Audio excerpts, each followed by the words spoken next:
But I've seen it in professional women that part of themselves that sacrificed time and gave always to their kids. And we don't, it's really uncomfortable to start doing things for ourselves. And that's the transition. That's where we get into the deeper work where, oh, I had no idea that I wasn't good at taking care of myself. Today, it's Melanie Johnson. I hope you're having a super great day and you're going to have a super great week because we have a fabulous guest. We are going to talk about all kinds of coaching, business coaching. If you're confused on how to make big decisions, if you're in a transition, you're doing something new, how to getting back to the visionary you and stepping fully into your power. That's what I want to know. I want the power, baby. Diane Murphy is joining us. She's been doing this for a long time, I think over a decade now. And come to find out, she is even the coach for some of my close friends. What do you know? The world is a small place. Welcome, Diane Murphy. Thanks for coming today. Oh, it's so great to be here. We've had so many points of connection, and you've been on my podcast, and now, like, to have the honor of being on yours is just a joy. So thank you, thank you. Just love having you. Well, tell us, how did you even, you talked earlier, you're a mom, you're a wife. How did you end up in the coaching field? So my first step into it was really from my own experience of a transformation. As I was ending my child rearing years, I really needed to lose quite a bit of weight, but I'd been a roller coaster Mhm. dieter my whole life. I was on my first diet when I was 5. So when I finally found that success and I had really shifted my relationship with food, I was realizing that so much of Yeah. it was from being really shifting my way of thinking about myself Yeah. and thinking about food, not just learning, like being told what to eat. That's still a diet. Yeah.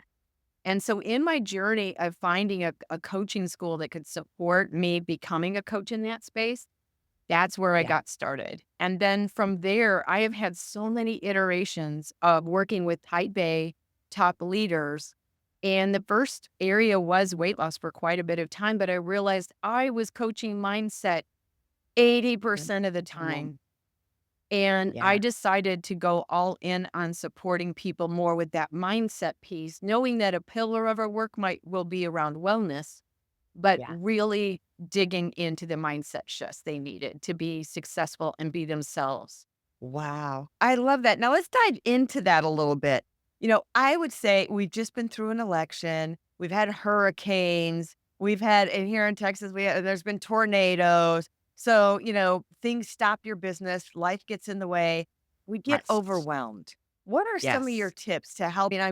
I'm sure I have a coach myself, and sometimes, yeah, everything's good. And otherwise, like, "Bloop," I just throw up on them that Yeah. everything is hitting the Yeah. fan. How do we get through that overwhelmed feeling? What really is healthy and a great self awareness is realizing that our overwhelm is an emotion. Mhm. And overwhelm is somewhat unique. I call it a cover Yeah. emotion, that it can come from fear, it can come from worry, it can come from a lot of the deeper emotions we just don't want to feel. Yeah. And if we can take some time to slow down with a coach, with a loved one, what am I really thinking Mhm. that right now?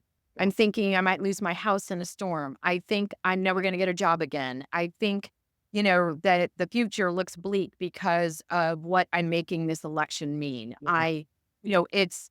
It is always a thought that creates an Mhm. emotional experience that then creates an action. And overwhelm is unique. It's like the brain going into a Yeah. kind of not wanting to feel it. And so it's just the da, da, da, da, da, da, da, and Yeah. just slow down and honor what you're really thinking can give yourself, like, you can look at the thoughts. It's like, well, if I lost my house, I have insurance, it'll be okay. Yeah. If I know in my personal world, nothing's really changed 2 days after the election or 3 days Mhm. after, it's bringing yourself to present and not just intentionally shifting that thought, but being onto yourself of what your brain defaults to Mhm. when you are triggered by these events.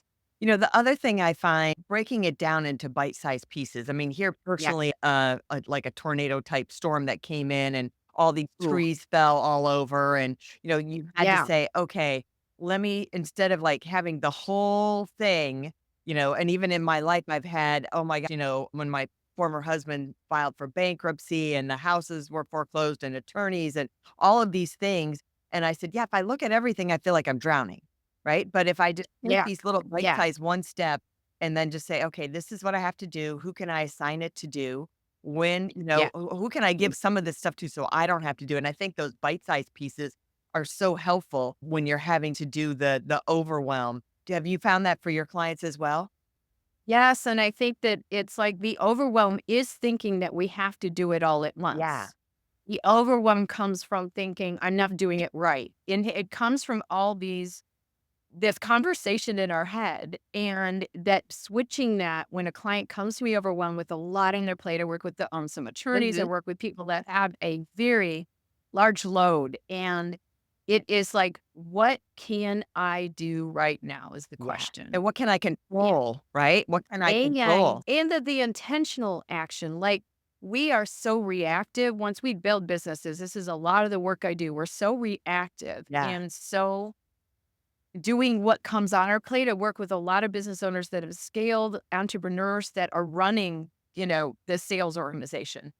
And it is so important where we lose our Mhm. genius and we lose our vision is getting in a reactionary thing with Yeah. our calendar and not taking any time to be intentional. And that's where we get disappointed every day. I've not gotten to this. I've not gotten to this. Yeah.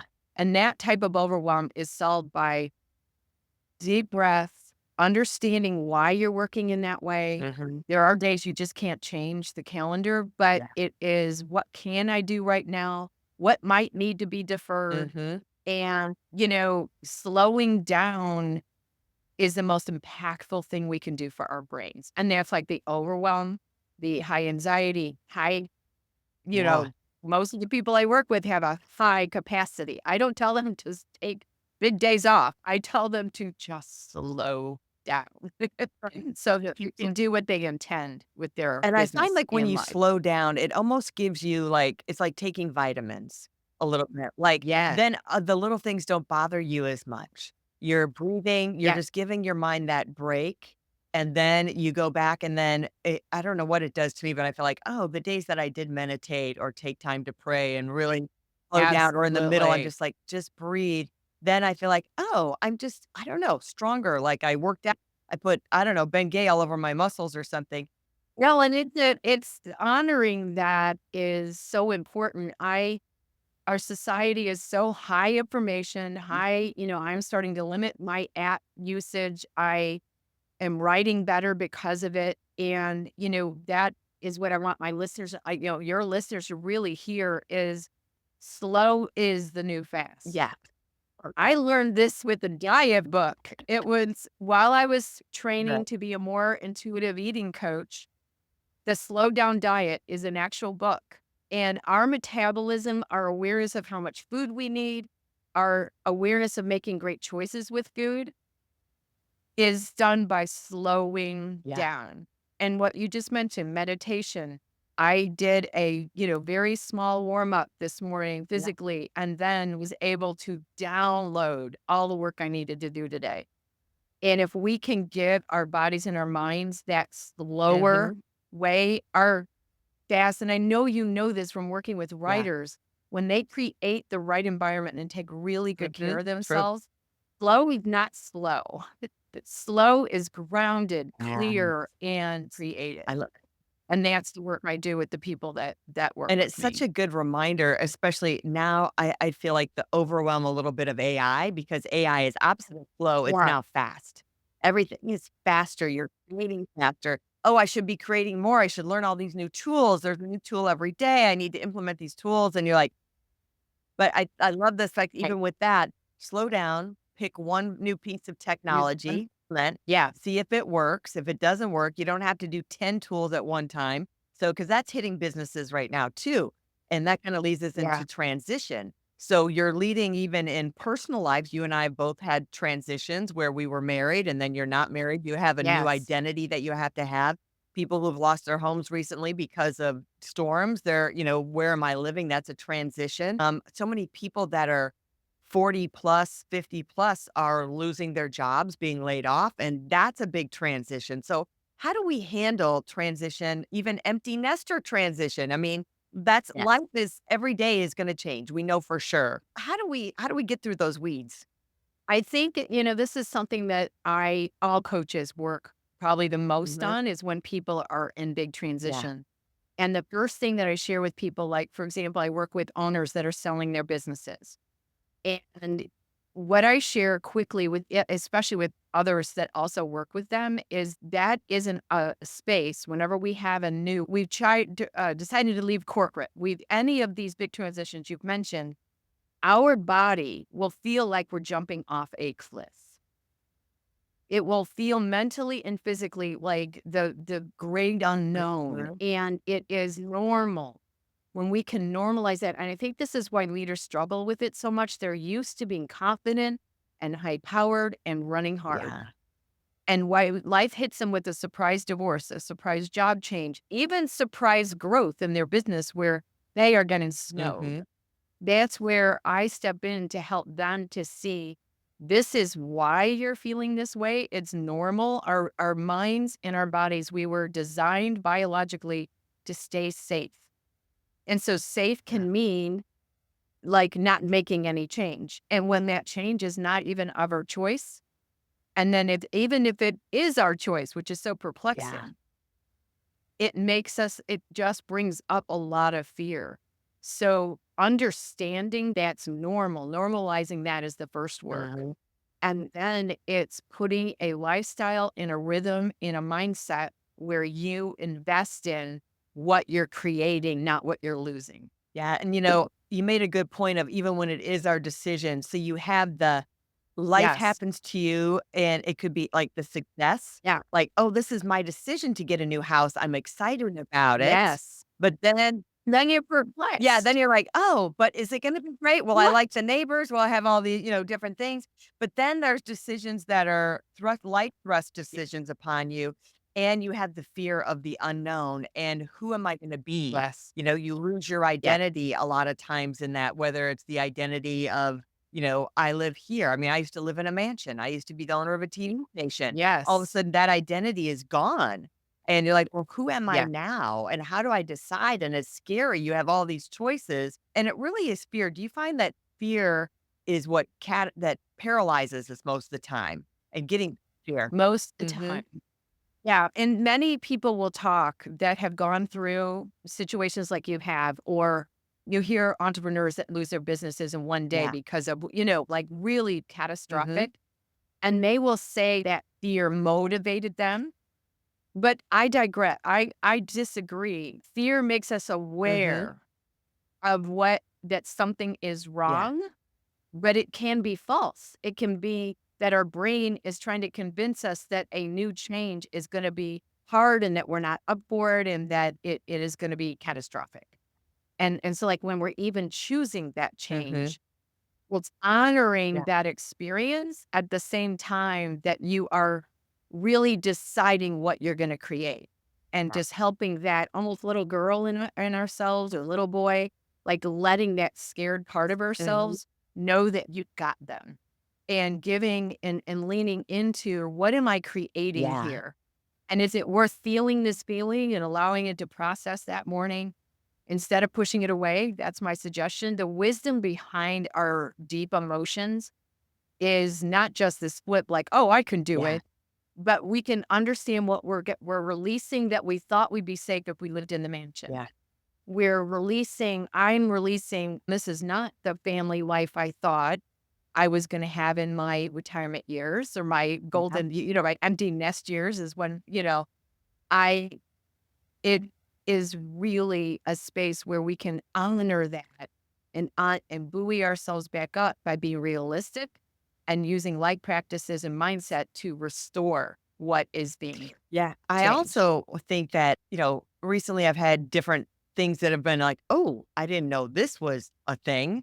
And then you're like, but then it's not necessarily about the other people or the situation. Yeah. I feel like you're there because, I'm a spiritual person and I believe in God. And I feel like, well, God's trying to tell you something. Like you Yeah. have this for a reason, whether like you said, your husband, Yes. you're like, well, I chose to marry him.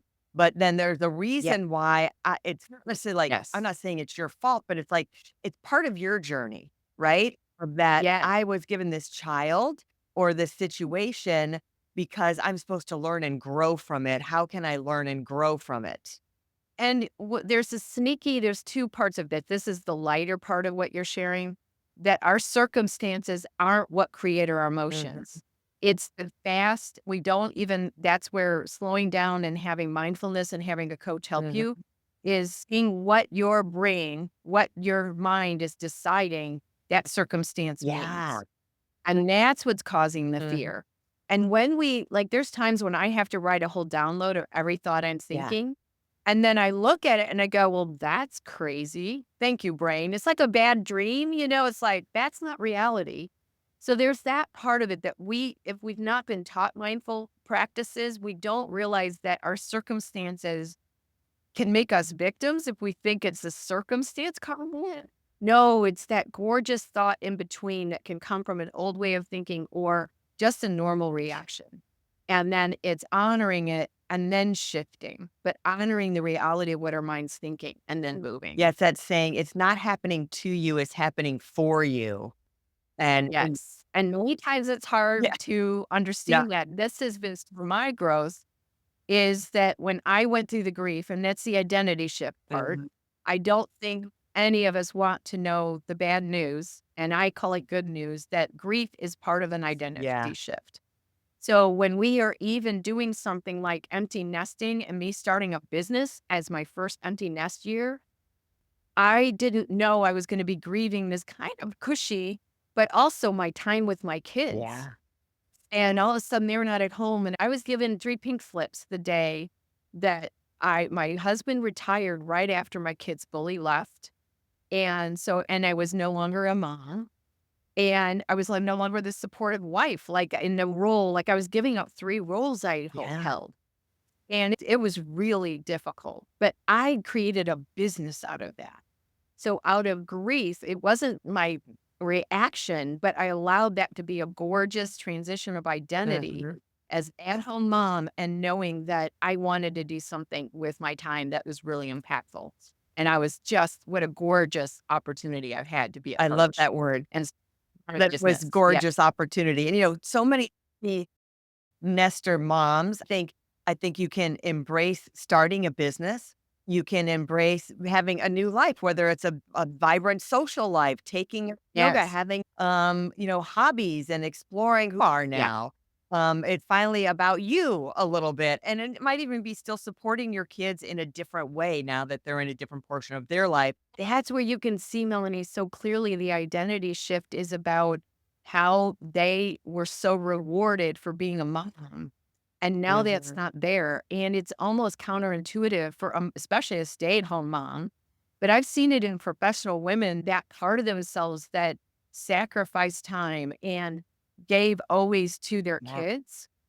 And yeah, we don't, it's really uncomfortable to start doing things for ourselves. And that's the transition. That's where we get into the deeper work where, oh, I had no idea that I wasn't good at taking care of myself. I didn't know I was going to be resistant. And this is leaders too, is that yeah, we start our jobs as young folk. We're not even married, most of us, when we start our yeah. careers. And we learn what I'm learning about the work I'm doing, the people I work with, is that they have been so rewarded for self-sacrifice. Even mom have been rewarded. I was highly rewarded for self-sacrifice. And I was like, "You're the best mom," and I was loved in my family. And then you look at it in a corporate sense, and you are highly rewarded to give up time, to give up being with family. Mhm. And that is a very hard pattern to let go of. But it can be harmful. It's if we don't Yeah. learn how to take care of ourselves within that cycle, we will not have the relationships and the lifestyle that is life-giving or healthy. It kind of transition leads into how do you decide what you really want? Because it does open up all this big, okay, I just opened Pandora's box. Whoa, Yes, all these options, r all these and things. that again is like that cliff, Yeah. right? Because that is unknown. So that space is a gorgeous opportunity. And I think the first thing is to give yourself permission to want what you want. Mm, It's taking love that. time to actually invest time in meditating and walking and talking with friends of unearthing what you really want in any transition. What do you want in a new job? What do you want to create? What lifestyle are you creating as you start a small business? Mm-hmm. What do you want as you sell your business? And many of us don't give ourselves permission to express those desires because we're afraid we can't have them. That feels Right. terrible. Yeah. That's where I have just had the gorgeous joy of helping, like, say, an owner that can't imagine not working and creating a plan of spending time while they transition from that, Yeah. understand and getting used to spending time with themselves, with hobbies, and with their families more. And it's an amazing human process. But what I think is really needed in that space is giving yourself a little more time than you think. Like, oh, in 6 months, I'm going to have this lifestyle. I'm going to know what I want to do. And no, this is slow is the new fat. And it giving yourself a lot of time to try new things. One book that's really good on this is Finding Your North Star by Martha Beck. Yeah. And it's honoring the hot hits, like, oh, I love doing that. Oh, this could be somebody in a job change. Oh, I love doing this activity. I do want more time with my family. So making that intentional and part of your calendar, but it's giving yourself space and grace because it's going to feel very different to not be working all the time where you were highly valued. I think that book is great advice and slowing down again, slow is the new fast to take that moment. Even talking about, slow is the new fast when we're creating things and double checking your work and your delivery and, because we're just, Yes. oh, I wanted to get it out fast. I thought that it was overdue. But then if you have mistakes in it, or the client is like, oh, then you're embarrassed. And you're like, oh, if I just would have taken an extra 2 or 3 minutes and just done it slow, then you Yeah. would have saved yourself that. Like that hard, easy, easy, hard, do it the hard way. If you do it the way, then it's hard Yes. afterwards. Yes, Yeah. exactly. And busyness isn't Yeah. productive. Yeah. Slow, mindful work is productive and making sure you have good rest and really honoring our Yeah. brain needs a lot of energy and really Yeah. honoring So give us your that. last bit of advice and then Yeah. tell our people can reach out and find you, Diane.